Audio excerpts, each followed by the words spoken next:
오늘 보육학개론 현장 전문가 특강에 강사로 초대해 주셔서 감사합니다.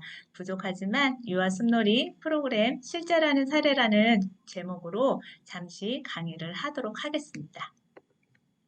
오늘의 제 강의 순서는 먼저 강의 목표를 말씀드리고 이어서 오늘의 강의 주제가 숲놀이 프로그램의 실제란 주제이지만 여러분들의 이해를 돕기 위해 숲놀이 프로그램의 이론적 배경을 잠깐 말씀드려야 될 것 같아서 숲놀이를 주로 활동하고 있는 숲유치원의 교육 철학적 배경, 숲유치원의 역사와 개념, 그리고 이어서 유아숲놀이의 효과와 중요성을 말씀드린 후 실제적으로 제가 다니고 있는 행복숲창의단을 중심으로 숲놀이 프로그램의 실제를 설명하면서 연간 숲놀이 활동 계획안과 활동 사진들을 보여드리고 오늘의 강의의 결론을 말씀을 드리는 순서로 강의를 진행하도록 하겠습니다. 오늘의 강의 목표는 이 강의를 통해서 먼저 유아 숲놀이의 이론적 개념과 실제를 이해할 수 있습니다. 둘째, 보육교사들의 유아 숲놀이에 대한 이해도를 높일 수 있습니다. 셋째, 개정교육 과정인 유아 중심, 놀이 중심의 의미를 적극 실현할 수 있습니다. 먼저 숲유치원의 철학적 배경을 말씀드리겠습니다. 18세기 프랑스 계몽 사상가 루소는 에밀에서 이렇게 말했습니다. 이상적인 교육은 자연에 따른 교육이며 유아기에는 자연과 함께 마음껏 뛰놀게 하여 신체의 단련을 중요시해야 하며 아동기에는 아이들이 자연에서 뛰놀며 감각기관을 주의 깊게 발전시켜야 한다고 주장했습니다. 제 개인적인 생각은요, 이러한 루소의 교육 철학에 부합하는 유아교육기관이 비록 정식 인허가의 교육기관은 아니지만 지금의 숲유치원이 아닐까 생각합니다.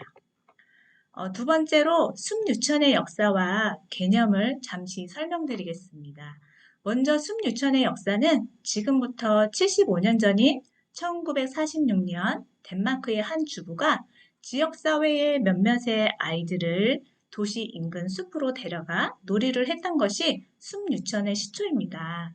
이후 스위스, 독일, 영국 등 유럽과 일본을 지나 2008년 우리나라에까지 전파된 교육기관이라고 할 수 있습니다. 숲놀이의 활동의 교육적 적용은 유럽 국가들과는 60년의 차이가 있습니다. 이어서 숲유치원에 대한 개념을 설명드리자면 숲유치원은 인지 중심의 교육이 아니라 자연과 함께 아이들이 다양한 것을 경험하면서 배우게 하는 자연주의 체험 교육 중심으로 운영되는 일종의 대한교육기관의 한 유형입니다. 우리나라에서는 교육부가 아닌 산림청 주도로 2008년에서 시작해서 현재까지 숲유치원을 진행하고 있는데요. 전국에 250여 개의 숲유치원이 운영되고 있습니다. 숲유치원의 종류로는 설립 주체에 따라서 국가 주도형, 지방자치단체 주도형, 민간 주도형 이렇게 세 가지 유형의 유아숲 체험원으로 나눌 수 있고요. 수업 형태에 따라서는 주말반이라고 불리우는 체험형 숲유치원과 일명 숲반이라고 호칭되고 있는 종일반, 매일형 숲유치원 이렇게 두 가지 유형으로 나누어져 있습니다. 숲유치원의 역사와 개념을 간단히 설명드렸고 이어서 숲유치원 놀이의 효과와 중요성에 대해서 설명드리고자 합니다. 그런데 숲놀이의 효과와 중요성을 설명드리기 전에 숲이라는 공간적인 의미를 이해하는 것이 숲놀이에 대한 이해를 높일 수 있을 것 같아서 숲의 공간적 의미를 먼저 말씀드리려고 합니다. 숲의 공간적인 의미 첫 번째는 숲은 지구상의 모든 생물들이 사는 참으로 아름다운 마을입니다. 모든 생물들이 공동체를 형성하고 있는 마을이라는 의미가 있습니다. 둘째, 숲은 다양한 유기체들이 서로 얽혀 사는 생활 공간이기도 하죠. 인간뿐만이 아니라 동식물들이 서로 얽혀 사는 생활 공간이라는 의미가 있습니다. 셋째, 숲은 인간이 오감을 통해 체험하고 훈련할 수 있는 교육 공간의 의미가 있습니다. 특히 숲은 아이들에게 가장 중요한 인성 발달의 놀이터이자 총체적 교육장이라는 의미를 부여하고 있습니다. 또 넷째, 숲은 우리 인간에게 신체적, 심리적, 사회적 변화를 주는 치유 공간이라는 의미가 있습니다. 숲에는 숲속 비타민이라고 불리우는 음이온과 또 면역성을 높여주고 스트레스 감소에 탁월한 효과를 가진 피톤치드 발산과 더불어 자연이 연출하는 아름다운 경관, 즉 풍경 등은 사람에게 치유 공간을 제공하고 있으며 특히 생애 발달 초기인 유아기에는 더 없는 놀이터와 치유 공간을 제공해주고 있습니다. 치유 공간에 이어서 숲은 봄, 여름, 가을, 겨울, 사계절을 통하여 우리 인간들에게 아름다움을 주는 미적 공간이기도 하죠.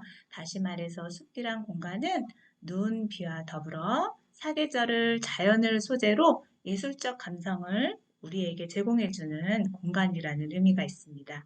이렇게 5가지 숲이 주는 공간적인 의미를 모두 누리는 활동이 바로 숲놀이라고 저는 생각을 합니다. 그러면 유아들에게 있어 숲놀이는 어떤 의미를 가지고 있으며 어떤 효과를 주는지 한번 살펴보도록 하겠습니다. 먼저 유아 숲놀이의 의미를 간단하게 말씀드리면 숲놀이 활동이란 아이들이 숲에서 자율적으로 마음껏 뛰어놀면서 오감을 통해 자연 만물과 교감하는 체험 중심의 활동을 의미합니다. 두 번째는 유아 숲놀이의 효과는 유아들이 왜 숲놀이를 해야 하는지에 대한 의미를 더욱더 잘 표현해주고 있는 부분이어서 실제 놀이의 의미를 이해하는 데 도움이 되는 이론적 근거가 된다고 이해할 수 있습니다. 자, 그럼 유아 숲놀이의 효과를 교육적 가치 측면에서 살펴보겠습니다. 우선 임재택, 남효창, 하전의 연구에 의하면 무엇보다도 가장 먼저 신체가 건강해진다는 것입니다. 유아기에는 신체가 건강해야 다른 모든 면에서 발달이 촉진될 수 있다는 의미에서 매우 중요한 효과라고 할 수 있습니다. 이어서 열린 감각과 감성을 획득하게 되며 또한 인간과 사물과의 관계성을 알게 되고 창의성과 문제 해결 능력이 형성 발달되며 특히 숲놀이, 자연 활동을 통해서 생명을 사랑하는 마음이 생긴다는 교육적 가치를 설명하고 있습니다. 다음으로 산림청은 유아 숲놀이의 교육적 가치를 이렇게 설명하고 있습니다. 먼저 사회성과 타인에 대한 배려심 발달의 효과입니다. 숲놀이는 일반적인 실내 놀이와는 달리 자연 속에서 마음껏 자유롭게 뛰어놀면서 또래들과 상호작용하면서 놀이를 하는데 이때 자연이 주는 위험하고 힘든 과정을 함께 극복하면서 긍정적 대인관계 형성이라든지 또래나 자연에 대한 적응 능력이 배양된다는 점입니다. 둘째는 학습 능력이 향상됩니다. 유아 숲놀이를 통해서 유아의 창의성과 집중력, 탐구 능력을 향상시켜주는 교육적 가치가 있다는 것인데요.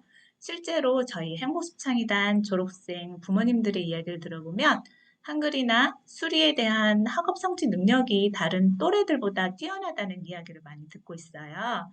다시 말씀드리면 입학 전 한글이나 수리에 대한 학습 경험은 부족했지만 입학 후 집중력과 탐구 능력을 발휘해서 학업 성취 능력을 향상시키고 있으며 긍정적인 자아존감이 높아서 코로나19 상황에서도 자기 스스로 하는 힘을 보여주고 있어 부모님들은 이런 모습들이 바로 숲놀이 교육의 효과라고 이렇게 말씀하십니다. 셋째로 환경 감수성이 증진됩니다. 유아들이 숲이라는 자연 환경 속에서 자연에 대한 관심과 사랑을 배양할 수 있는 환경 감수성이 증진이 되고 또 숲놀이를 통해서 건강한 자아 개념이 형성되는 교육적 가치를 가지고 있습니다. 참고로 산림청에서 9주간 숲 체험을 활동한 유아들을 관찰한 결과 유아들의 인지적인 자아 개념, 정서적 자아 개념, 사회적 자아 개념은 각각 향상되었다는 연구 결과도 산림청 홈페이지에 공개되어 있어 함께 소개해 드렸습니다. 그럼 이제 오늘의 강의 주제인 유아숲놀이 프로그램의 실제 사례 중심을 말씀드리도록 하겠습니다. 사례는 제가 속해 있는 행복숲창의단이고요. 즉 민간 주도형인 매일형 유아숲 체험원입니다. 저희 행복숲창의단은 2014년 3월 2일 11명의 유아들로 출발하여 2021년 현재 8년째 운영되고 있습니다. 행복숲창의단은 만 3세에서 5세 사이의 남녀 유아들을 대상으로 혼합 연령으로 반을 구성하고 운영되고 있어요. 특히 숲놀이를 통한 협력 학습이라든가 자기조절 기술을 습득하고 또래의 행동이나 자연물들을 적극적으로 상호 관찰하거나 형님 누나들을 관찰하면서 이루어지는 모방 학습들은 아이들의 인지 발달, 사회성 발달, 그리고 언어 발달에 매우 긍정적인 효과를 가져왔다고 저희 교사들은 평가하고 있습니다. 또한 행복숲창의단의 중요한 특징 중에 하나는 야외 숲놀이를 중심으로 하고 있기 때문에 일반 유아교육기관은 교사 대 유아 비율이 1대 15, 20이지만 저희 행복숲창의단은 교사 5 내지 7명으로 구성되어 있어서 교사의 비율이 높습니다.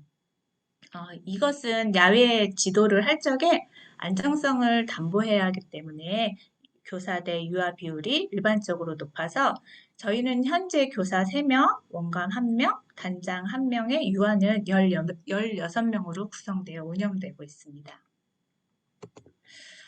저희 행복숲창의단 운영 기본 방향은 보시는 대로 가르치는 숲놀이가 아닌 스스로 발견하고 배우는 숲놀이가 되게 하고 보여주는 숲놀이가 아닌 아이들이 마음껏 즐기는 숲놀이가 되게 하며 일회적 숲놀이가 아닌 맛보고 소화시키는 생활하는 숲놀이가 되게 하고 교육을 이용하는 숲놀이가 아닌 서로 공존하고 상생하는 숲놀이가 되게 하는 운영 기본 방향을 가지고 있습니다. 다음은 저희 행복숲창의단의 연간 계획안입니다. 참고로 행복숲창의단의 연간 활동 계획은 학습자 여러분께서 PPT를 보시면 아시겠지만 누리과정과는 달리 놀이 중심의 연안으로 구성되어 있어요. 봄, 여름, 가을, 겨울, 사계절, 계절별로 나누어서 활동을 기록해 놓았는데요. 이것은 하나의 모델이고 때로는 저희 자연의 환경적 변화에 따라서 변경되어서 운영되기도 합니다. 살펴보시면 아시겠지만 대부분의 활동은 자연과의 접촉을 기본으로 하고 유아들이 본래 가지고 있는 힘과 능력을 발휘할 수 있도록 깨우칠 수 있도록 하며 이때 교사의 역할은 기다리며 질문을 통해 확장된 놀이를 이루어질 수 있도록 하는 역할을 합니다. 또한 서두에서 말씀드린 것처럼 숲놀이 활동은 실내 교실과는 다른 숲이라는 자연 공간 속에서 유아가 자연을 마음껏 탐색하고 오감각을 느끼며 다양하게 경험해 볼 수 있는 기회를 제공하는 활동들로 계획이 됩니다. 그럼 이제 저희 실질적으로 숲에서 이루어지고 있는 활동들을 사진을 통해 한번 살펴보겠습니다. 사례는 봄, 여름, 가을, 겨울, 사계절 주요 활동과 밧줄 프로그램을 소개하고자 합니다. 먼저 봄 활동 사진입니다. 자연의 속성이 그대로 있는 숲이라는 공간에서 사물을 보고 만져보고 냄새 맡고 맛보는 등의 그 직접 오감을 몸으로 체험해 봄으로써 자연적인 민감성을 키워보는 활동들로 이루어집니다. 첫 번째 사진은 초롱초롱한 식물, 알록달록한 봄꽃들은 우리 유아들이 소꿉놀이를 하기에 아주 좋은 창의적인 음식 재료들입니다. 예쁜 밥상이 완성될수록 또래와의 긍정적인 상호작용은 유아의 정서적 안정감과 다양한 언어 표현력을 증진시키고 유아의 사회적 정서지능을 높여줍니다. 두 번째 사진은 루페를 활용한 활동이에요. 루페는 확대경처럼 식물이나 곤충들을 관찰할 때 사용하는 도구인데요.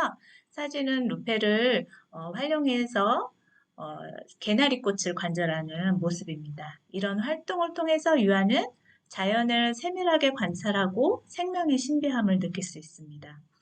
세 번째 활동은 숲에서 다양한 봄나무를 찾은 후에 찾은 봄나무를 이용해서 패턴 만들기 놀이 활동이에요. 예를 들어서 봄나무를 중에서 쑥냉이, 민들레 이렇게 찾았어요. 그래서 쑥냉이, 민들레, 쑥냉이 그러면 뭐가 와야 되죠? 민들레가 와야 되죠. 이렇게 다양한 패턴을 유아 스스로 만들어서 놀이를 하는 활동들을 하고 있습니다. 네 번째 활동은 개구리를 주제로 한 놀이를 통해서 개구리의 탄생과 먹이 사슬은 어떤 것이 있는지 생태 환경과 놀이를 접목시키는 활동으로 단순 지식을 전달하는 게 아니라 관찰하고 호기심을 자극하는 활동으로 교사는 유아의 자발적인 참여를 유도합니다. 다음은 여름 숲놀이 활동이에요. 저희 행복수창이단은 미세먼지 농도 나쁨 수준, 폭염 경보, 영하 5도 이하일 경우를 제외하고는 숲놀이 활동이 매일 이루어집니다. 오감각을 활용하면서 나의 몸과 생각 속에 들어있는 것을 자연스럽게 표현하고 관찰, 조사, 활동을 통한 직접적인 경험 학습이 이루어지는 활동이 숲놀이의 장점인 만큼 여름 숲에서 탐색할 수 있는 곤충 관찰이라든지 장마철 풀잎 사이로 노랑, 빨강, 하얀 버섯들을 관찰하면서 모양과 향이 조금씩 다르다는 것도 발견할 수 있습니다. 그리고 세 번째 사진은 매미 허물을 찾아보고 그 허물을 벗고 나온 매미를 관찰하면서 유아는 자신을 둘러싸고 있는 다양한 자연 환경과 수많은 생명체가 있는 곳이 숲이라는 것을 알고 있으며 유아 스스로 창의적인 탐구자가 될 수 있는 기회를 경험합니다. 또한 장마철 우리 아이들은 비가 고인 웅덩이에서 첨벙첨벙 뛰어놀면서 마음껏 웃고 춤추는 과정을 통해서 유아는 내면의 욕구를 발산할 뿐만 아니라 정서 순환을 경험하면서 자유로운 표현력과 정서적인 안정감을 가질 수 있습니다. 세 번째 사진은 가을숲놀이예요. 가을숲은 유아들에게 풍요로움이 가득한 놀이터가 되어주며 그 속에서 유아들은 자기를 표현하고 발견할 수 있습니다. 활동 사진을 한번 볼까요? 첫 번째 사진은 고구마 캐는 활동이에요. 그래서 고구마 캐는 활동으로 흙의 고마움과 계절에 따라 변화하는 식물의 성장 과정과 수확의 의미와 기쁨을 알게 됩니다. 이어서 두 번째 사진은 초록색의 나뭇잎이 알록달록 단풍 나뭇잎으로 변화한 과정을 놀이를 통해서 알게 되고 또 아래 사진은 또래들과 함께 나뭇가지를 모아 우리들만의 아지트를 만들고 밧줄과 단풍잎을 활용하여 예쁜 나비도 꾸며보고 있습니다. 이러한 숲놀이는 유아의 사고를 자극하고 탐구하여 보다 확장된 사고를 가능하게 합니다. 따라서 숲놀이를 통해 유아들이 자연과 직접적인 만남의 기회를 갖는다는 것은 정형화된 장난감과 놀이에 길들여진 현대 유아들이 수동적인 태도로 자라기 쉬운데 자연은 이와 달리 스스로 탐구하고 무엇을 만들어 볼까 하는 호기심을 자극하게 하여서 아이로 하여금 창의적으로 생각하는 아이로 성장하게 됩니다. 다음은 겨울숲놀이를 살펴보겠습니다. 하얗게 덮인 주변 환경을 탐색하면서 눈이 내리기 전과 후를 비교하면서 산책을 합니다.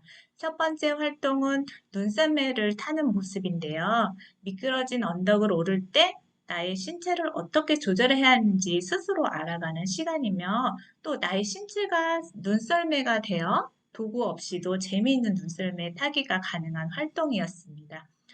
두 번째 사진은 친구들 중에 누군가가 눈뭉치 위에 나뭇가지를 꽂아서 시작된 놀이인데요. 바닥에 떨어진 나뭇가지, 나뭇잎, 돌멩이 등 자연물을 활용해서 친구들과 고슴도치도 만들고 또 엄마 얼굴도 만들었어요. 이렇게 자연물을 이용한 놀이는 비구조화된 놀이로 유아의 자율성과 주도성 그리고 창의성 및 또래 간의 상호 협응 능력을 증진시킬 수 있습니다. 또한 세 번째 사진은요. 엄마와 함께 냉동고에 얼음을 얼렸던 경험을 회상하면서 얼음이 얼 수 있는 온도가 몇 도인지 또 추운 겨울 계절의 변화와 특징을 경험할 수 있는 오너먼트 만들기 활동을 통해서 자연에 대한 바람직한 과학 탐구 능력도 키울 수 있었습니다.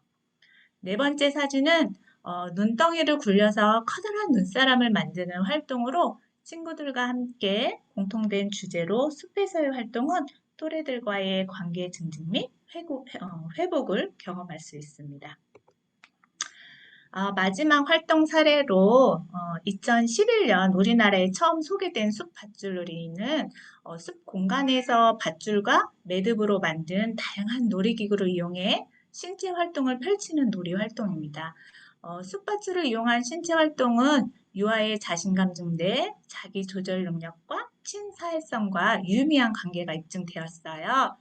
숲 밧줄 놀이의 종류에는 짚라인, 햇님 밧줄, 외줄타기, 그네 해먹, 범아다리 등이 있는데요. 왼쪽 사진부터 살펴보면 짚라인, 외줄 그네 타기, 밧줄 타기, 매듭 짓기 활동의 사진들입니다. 보시는 것처럼 유아들은 나무에 밧줄을 묶어서 수평 또는 수직으로 타고 오르는 내리는 활동을 하기도 하고 또 폴짝폴짝 뛰기도 하고 기우뚱거리면서 신체를 조절하는 능력을 기릅니다. 또한 네 번째 사진처럼 밧줄을 이용해서 유아 자신의 흥미에 맞게 새로운 아이디어를 떠올리며 놀이를 재구성하기도 합니다. 오늘의 강의의 결론입니다. 유아 교육의 선구자 프레벨 여러분도 잘 아시겠지만 그는 자신의 저서 인간 교육에서 놀이 경험의 중요성에 대해 다음같이 기술하고 있습니다. 한번 읽어볼게요. 놀이는 선의 모든 원천이다. 피곤하고 지칠 때까지 놀이에 집중하는 아이는 어른이 되면 타인의 행복을 위해 헌신적으로 노력하게 되며 자기 자신도 행복한 사람이 된다. 놀다가 피곤해 지쳐 곤히 잠드는 아이의 모습은 우리 아이의 모습 가운데 가장 아름다운 모습이다. 놀이는 그 사람의 생애를 결정짓는 작은 나무와도 같다. 그 아이의 마음이 깨끗한가? 아니면 오염되었는가? 온순한가? 아니면 난폭한가? 성실한가? 아니면 게으름뱅이인가는 모두 아동기 시절을 어떻게 보냈는지에 의해 결정된다고 프레벨은 말했습니다. 요즘 유아교육기관에서 더욱더 놀이 중심 프로그램을 많이 하고 계시는데요. 오늘 저는 강의 결론을 프레벨의 말을 이용해서 이렇게 강조하고 결론을 맺으려 합니다. 우리 아이들에게 놀 권리를 주어야 한다는 것입니다. 너무 인지 중심으로 또 지식 위주로 유아기 때부터 유아 스트레스를 주는 교육을 많이 하고 있는데요. 그것은 앞으로 아동기 이후에 전개되는 청소년기에 매우 위험한 문제 행동들을 유발할 수 있는 문제이기도 해서 아이들에게는 놀 권리를 주는 것이 마땅합니다. 그래서 어린이는 차별 없이 놀이 지원을 받아야 하고 또 놀터와 놀 시간을 누려야 하고 다양한 놀이 경험을 경험할 수 있어야 합니다. 그리고 가정과 학교, 지역사회는 놀이에 대한 가치를 존중해야 할 것이라고 생각합니다. 이렇게 우리 아이들에게 놀 권리를 주는 것이 상당히 중요합니다. 왜 그럴까요? 놀이는 즉 숲놀이는 두뇌 발달과 학습의 열쇠이고 숲놀이는 바로 전인적인 발달 이꼬로 생활이라는 등식이 성립하기 때문입니다. 어린 아이는 놀이를 통해 공감할 줄 아는 사회성 높은 아이로 성장하게 됩니다. 그러므로 어린이에게 놀이는 선택이 아니라 이제 필수라고 말씀드릴 수 있습니다. 학습자 여러분도 그렇게 인식해야 할 것입니다. 숲놀이는 유아 중심, 놀이 중심이라는 새 교육 과정이 기대하는 가장 효과성 높은 교육의 한 모델로서 앞으로 더 기대되는 놀이 교육의 한 모형이라고 말씀드리고 싶습니다.